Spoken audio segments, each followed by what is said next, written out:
yourself like partnering with other companies and building those relationships?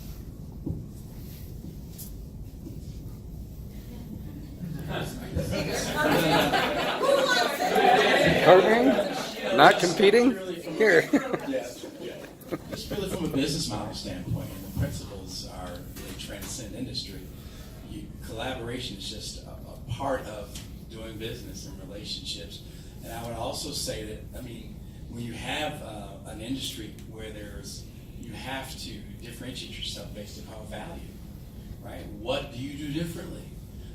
There's a great documentary was about Prince, and he talked about the fact that the really good artists, they have a very strong point of view.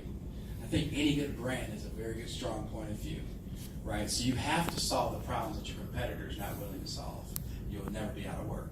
So, that is where I think collaboration, relationships is a good thing. I also, for my industry, I'm in organizational development. My focus is diversity and inclusion.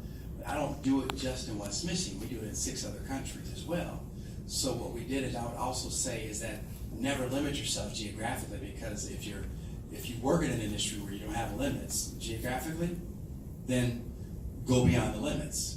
And so I think collaboration and finding people that maybe can if you can create a bigger value proposition by working with someone creatively and collaboratively, then do it. Find out what you do and find out what they do. And then together you can have maybe a bigger answer for the client.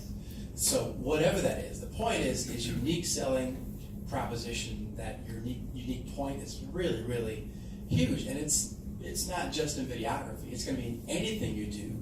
Right? When restaurants say euros and more, I just lose all respect for them. Because the and more tells me that you don't really know what business you're in. Right? Take me to Toys R Us, they got toys. Right?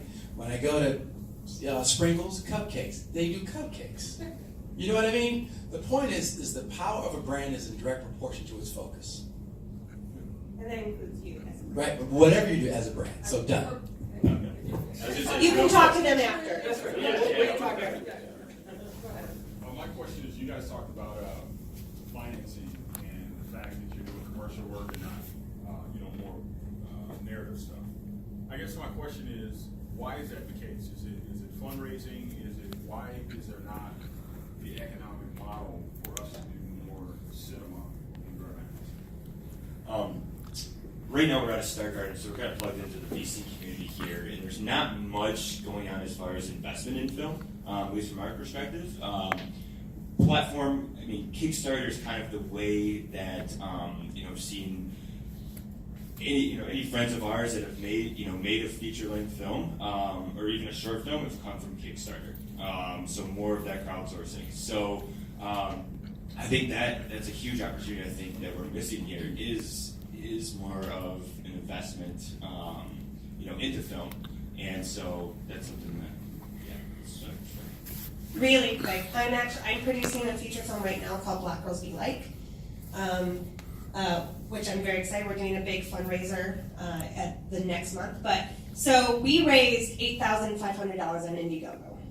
Okay, we raised an additional $10,000 of private investors, but in the platform of sponsorship, individual donations, in-kind donations. I always, as a producer, look at, okay, what do I need that would normally cost money that I could get from someone? Because film is really risky. I'm not gonna lie about that. Film is risky. You could spend billions of dollars on a film and it flop, okay?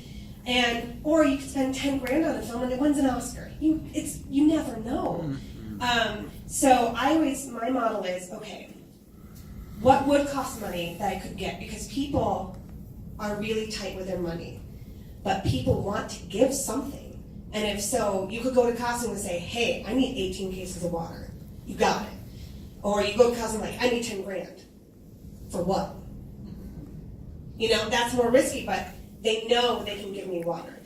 I know I could get gear from someone. I know I could get food. So it's just, you have to change your thinking.